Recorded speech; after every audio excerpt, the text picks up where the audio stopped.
My name is Amelia Gray. I am a writer, and my novel is called Threats. Threats is a book that kind of works with mystery, with grief and sadness. It's about a man who is named David. He worked as a dentist before he lost his dental license. He was married to a woman named Franny, who was alive before she became dead.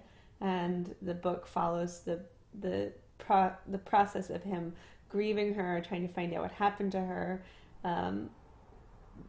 talking to police officers, talking to people in the town, and as he's working through this process, he starts finding these mysterious pages around his house.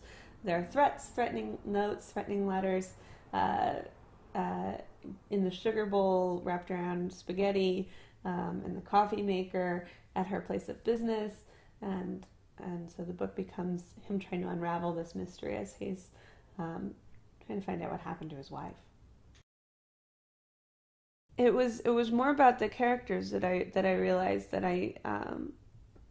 when I knew it was time to really focus on David and Franny is when I realized I didn't know anything about them, that I couldn't figure them out by writing a short story or a piece of flash fiction, which is what I usually do.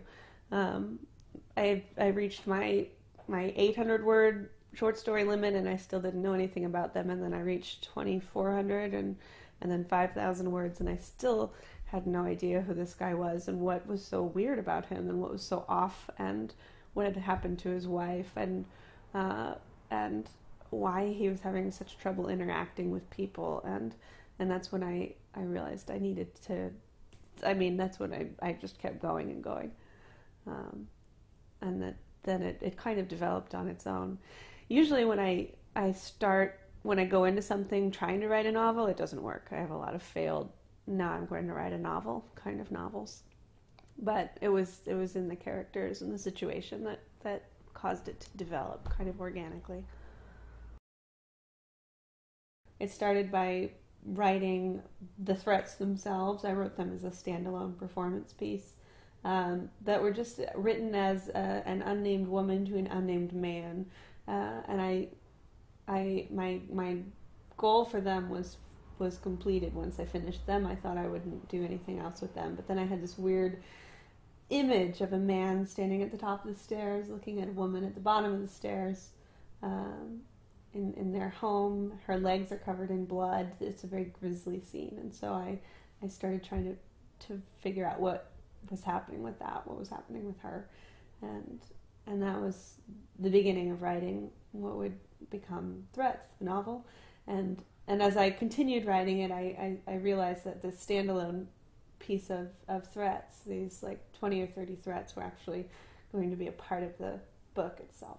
What I would do is I had the threats in the separate text file, and then I would plot along in the book, and then at a point where David was finding a threat, I would open up the file and then choose one at random.